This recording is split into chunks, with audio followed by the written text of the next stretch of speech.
Si l'ange a été envoyé le 6e mois, donc Jésus ne pouvait pas naître le 25 décembre.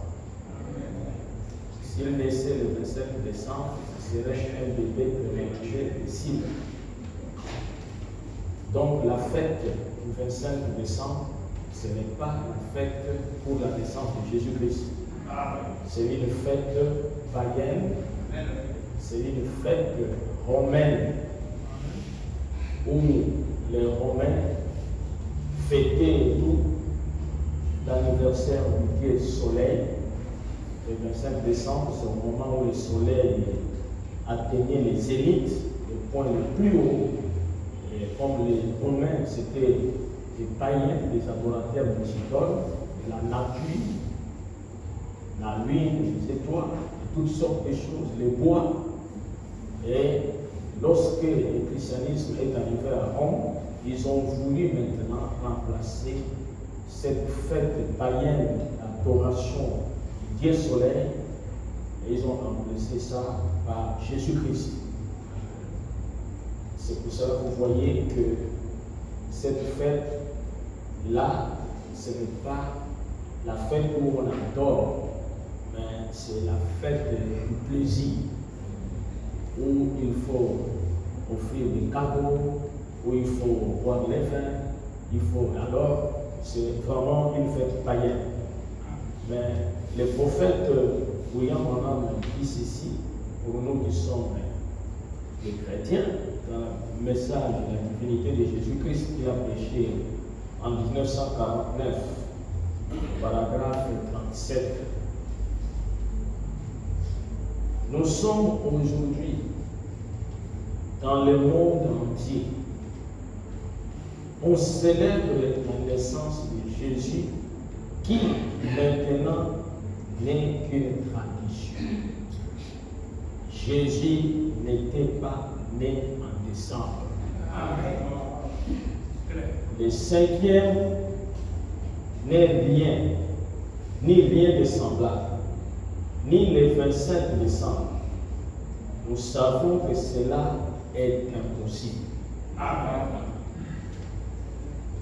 Vous savez que les catholiques ont institué cette fête païenne, on enseigne même aux enfants.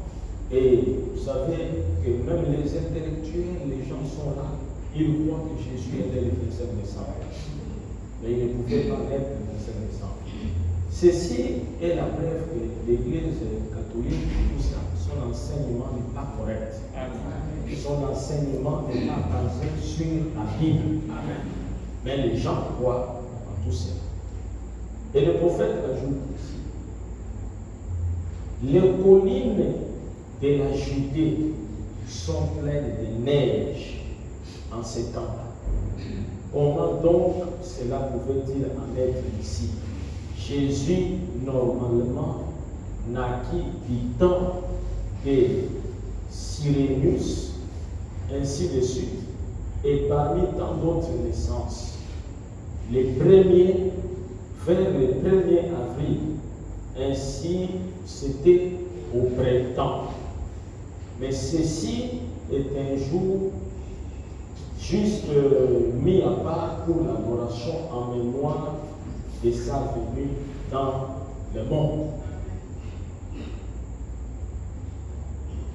L'un des plus grands dons que Dieu ait jamais fait au monde était Jésus-Christ. Amen. Nous savons cela et maintenant je voudrais ce matin parler de sa divinité. Qui il est? Plusieurs le considèrent comme un petit bébé couché là dans la crèche, ainsi de suite.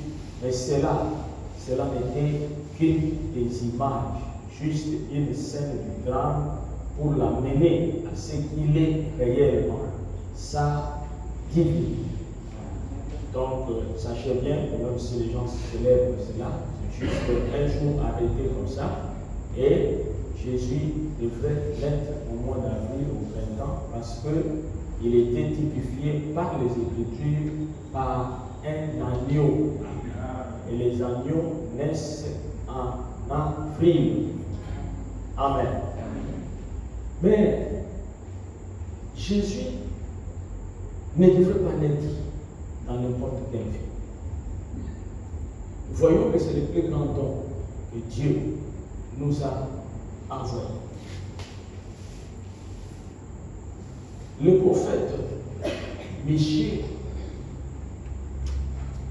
a prophétisé bien avant sur la naissance du Messie. Tel que vous êtes là, Dieu, dès avant la fondation du monde, connaissait tout ça. La date où vous devrez naître, dans quel pays, à quelle heure, Dieu le savait. Amen. Ce n'est pas des hasards. Le prophète Michée annonce la naissance de Jésus-Christ ou du Messie en ces termes dans Michée 5. Et toi, Bethléem Ephrata, petite entre les milliers de Judas, de toi sortira pour moi celui qui dominera sur Israël et dont l'origine remonte au temps ancien, au jour de l'éternité. Il naîtra dans la petite ville de Bethléem, mais qui appartient à la tribu de Juda. Lorsque Moïse a réparti les territoires d'Israël parmi les 12 tribus d'Israël, et que Josué a mis cela en application,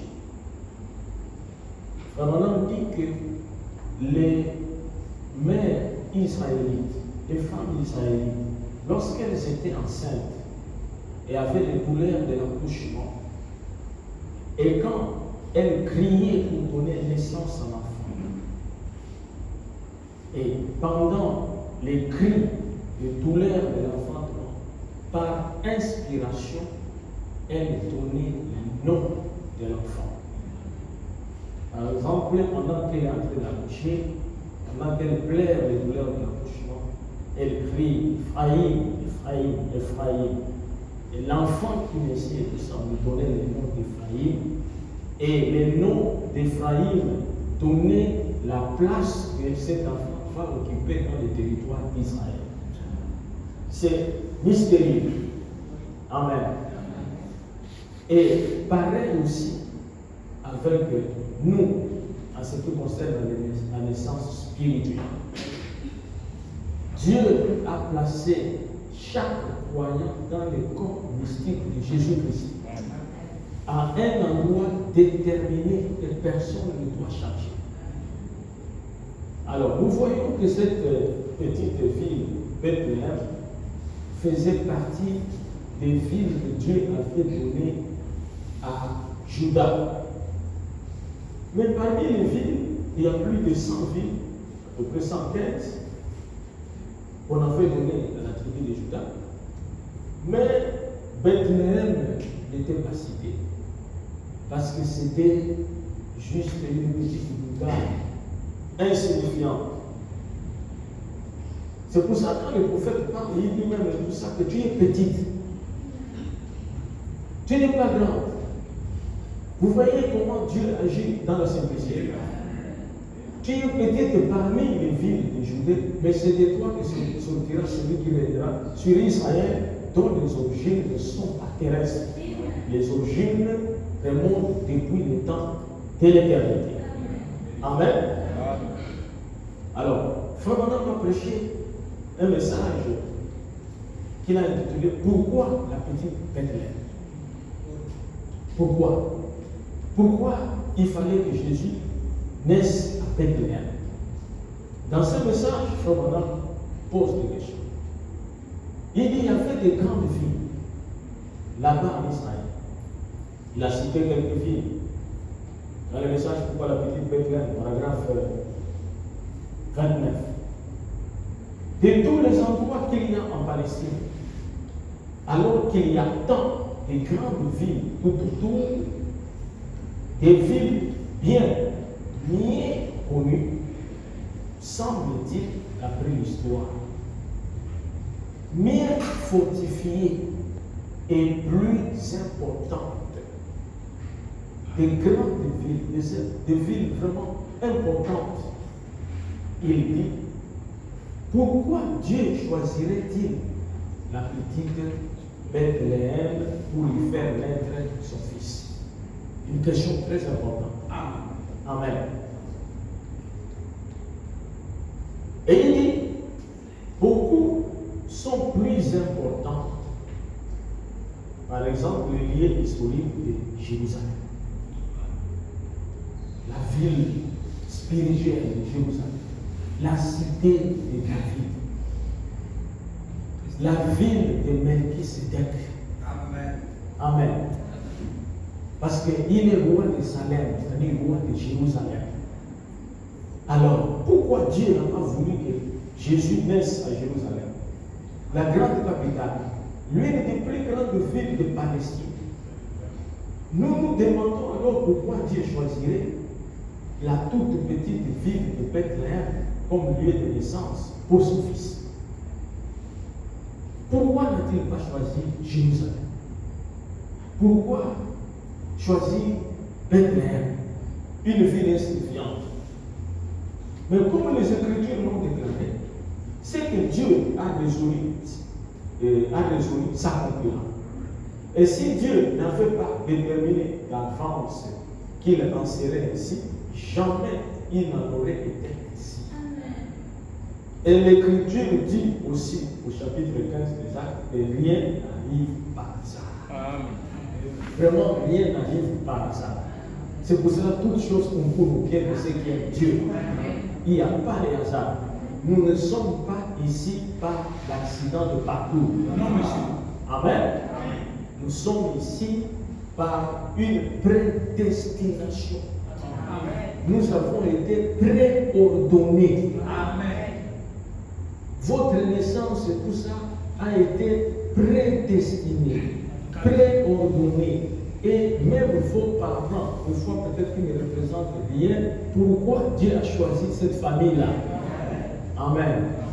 Si Dieu entrait dans les détails pour chacun de nous et tout ça, il dirait tout ça, pourquoi es-tu né à Chibamba? Amen. Pourquoi es-tu né de Kumba? Il expliquait. Car les hasards n'existent jamais. C'est pour cela qu'un véritable chrétien n'en vit pas. Amen. Amen. Il est satisfait de ce qu'il est. Dieu savait tout. Ce n'est pas simplement arrivé comme cela par hasard. C'est que Dieu l'a tout simplement prévu de cette manière. Et puis lorsque nous, avec notre petite intelligence limitée, nous nous mettons à réfléchir, disant, pourquoi les grands rois du ciel choisiraient-ils un petit village comme celui-là au lieu de la capitale? Il y avait même bien des endroits avec un passé spirituel plus glorieux que celui de Bethléem. Bethléem n'était qu'un petit village. Mais notez que cela appartenait tout ça à la tribu de Juda. Et Bethléem et tout n'a pas été fondé par n'importe qui. Il a été fondé par un patriarche de la tribu de Juda. Amen. Et nous allons voir comment ce patriarche-là a fondé Bethléem et tout ça avec une femme de gentil. Amen. Qui n'était pas israélite. Il dit, c'est là que se trouve le mystère. Amen. Il y avait certains endroits comme Silo. Par exemple, Silo était un ancien lieu d'adoration pour Israël. C'est là que chaque année, tous venaient à cet endroit important où reposait l'arche de l'Éternel. Et on se demanderait alors pourquoi il n'est pas né à Silo. Il y avait encore Gilgal. Un autre important lieu spirituel d'adoration. Alors pourquoi Dieu n'a-t-il pas laissé naître à Gilgal? Il y en avait un autre appelé Sion. Sion s'est trouvé au sommet de la montagne. Et alors, nous nous demandons pourquoi Jésus n'est pas né à Sion. En effet, Sion est très connu historiquement comme un lieu où Dieu, au cours des âges, avait béni son peuple.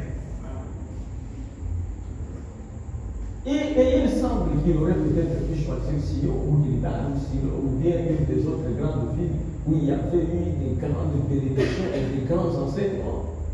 Et il y avait d'autres grandes villes comme Hébron, par exemple. C'était des lieux de sécurité pour l'homme qui cherchait une refuge, une ville de refuge.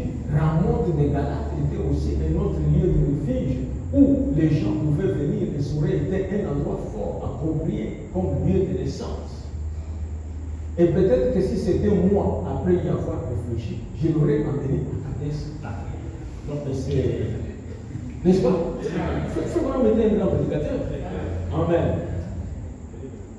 Mais j'ai été malheureux de voir que les frères, même tout ça, qui m'ont fait connaître le message pendant que nous étions à l'université, qui prêchait, commençait à prêcher, comme moi et tout ça, et a dit à son église et tout ça, qu'il ne croit plus que frère Branham et tout ça, soit les messagers que Dieu nous a envoyés. Je l'ai regardé, j'ai eu pitié de lui. Je sais que c'est un bon frère, un bon prédicateur. Que Dieu, je vous dis, le diable est méchant. Le diable est un grand séducteur. Qu'une telle chose ne m'arrive pas, Seigneur. Si jamais quelque chose va arriver, je préfère aller vite. Parce que c'est très grave. Celui qui parlera contre le Fils, il sera pardonné. Mais dire un seul mot contre le Saint-Esprit, il n'aura point de pardon. Ni dans ce siècle, ni dans les siècles à venir. Amen. Et il était en train de parler à son église. Les explications qu'il a données, vous sentez que ça n'a ni tête ni queue. Bon, moi j'ai mis ça dans le cas de quelqu'un qui est malade. Parce qu'il venait de faire une tension, il était tombé et tout ça. J'ai dit non, prenez ça dans le cas. Et Dieu aussi considère ça comme le propos d'un homme malade. Parce que j'aimerais que ce frère-là soit de l'autre côté. Il a fait un grand travail. Et j'ai pitié, bien mes frères, demandez que Dieu vous scelle une fois pour toutes. Amen. Amen.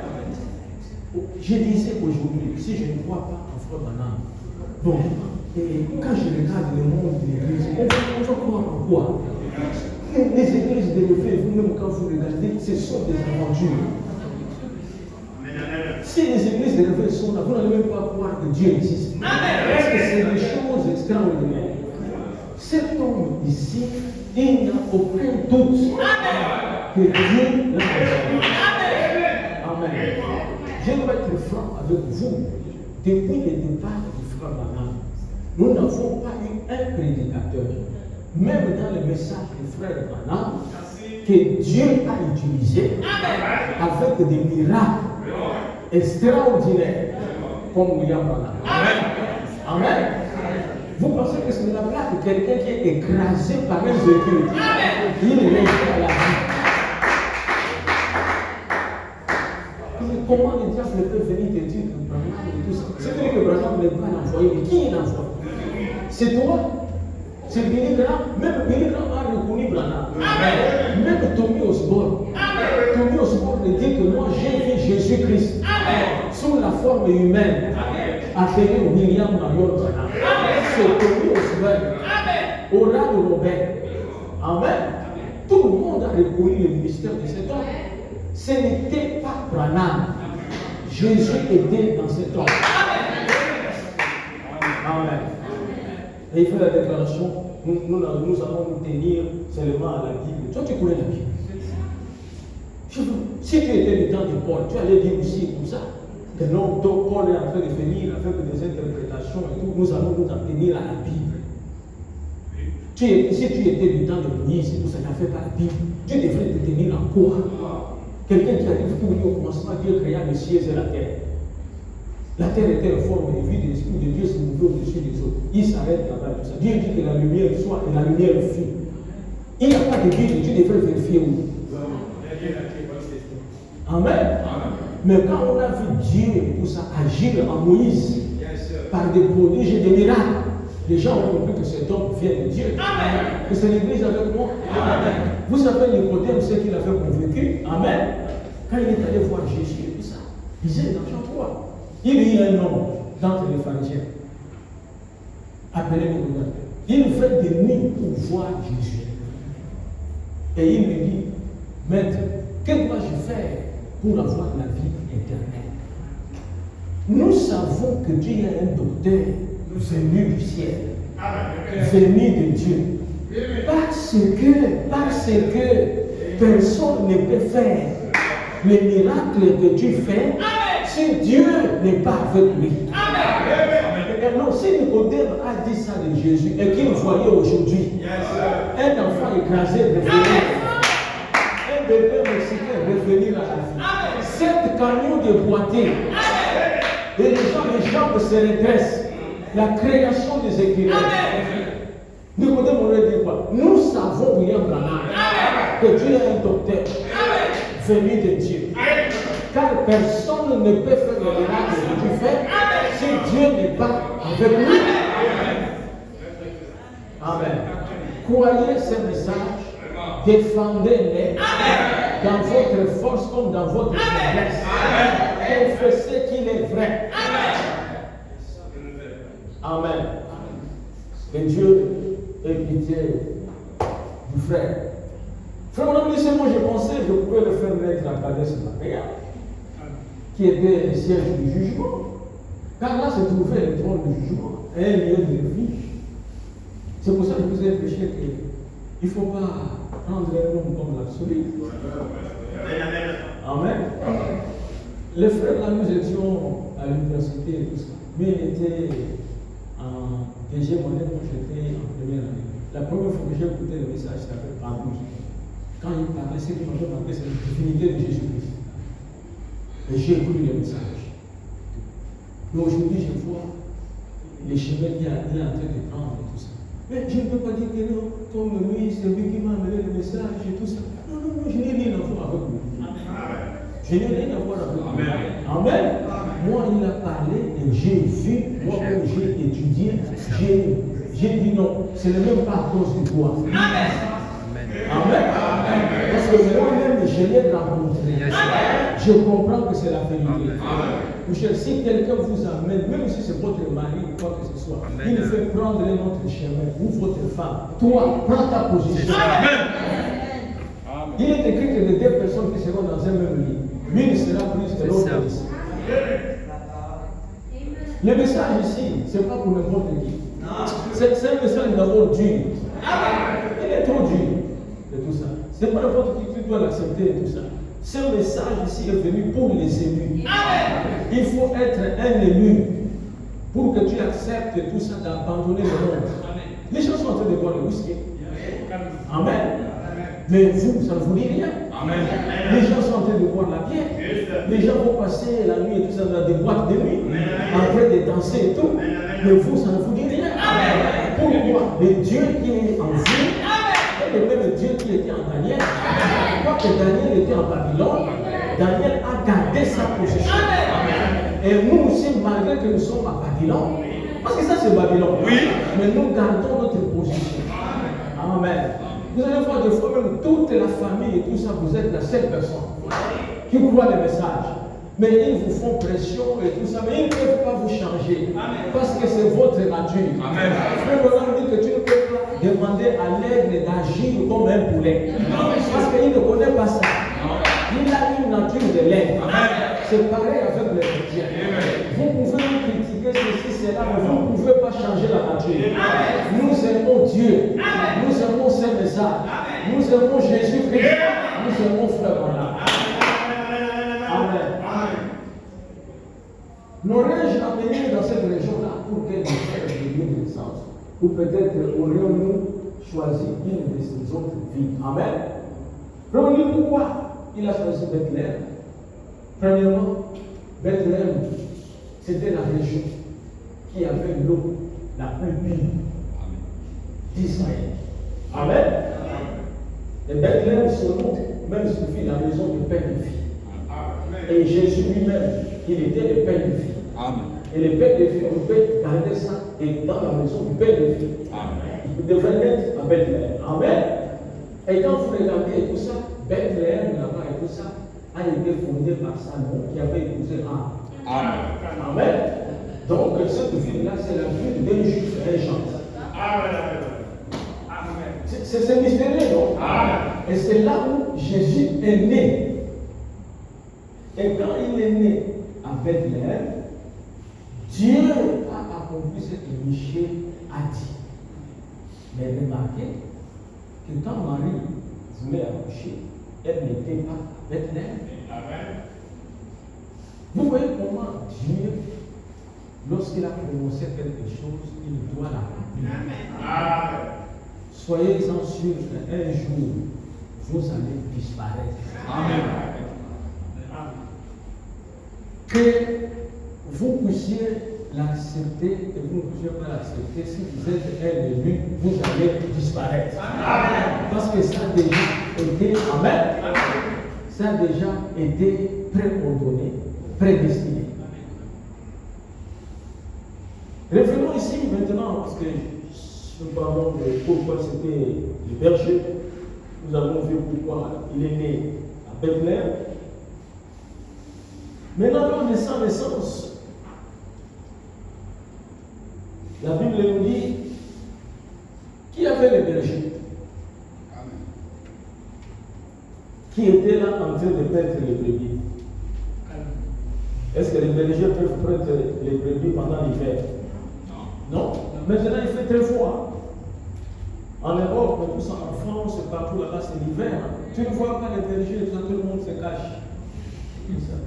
C'est pour ça qu'on dit que Jésus n'est pas né le 25 décembre.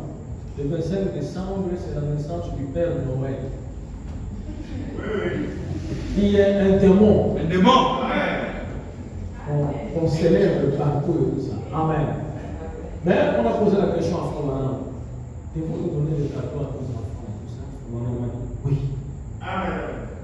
Donnez des cadeaux à vos enfants pour que les enfants ne soient pas frustrés en voyant d'autres enfants avec le cadeau. Mais sachez que Jésus n'est pas né le 25 décembre. Il est né au mois d'avril. Amen. Comme Adam est né au mois d'avril. Amen. Amen. Les bergers étaient là.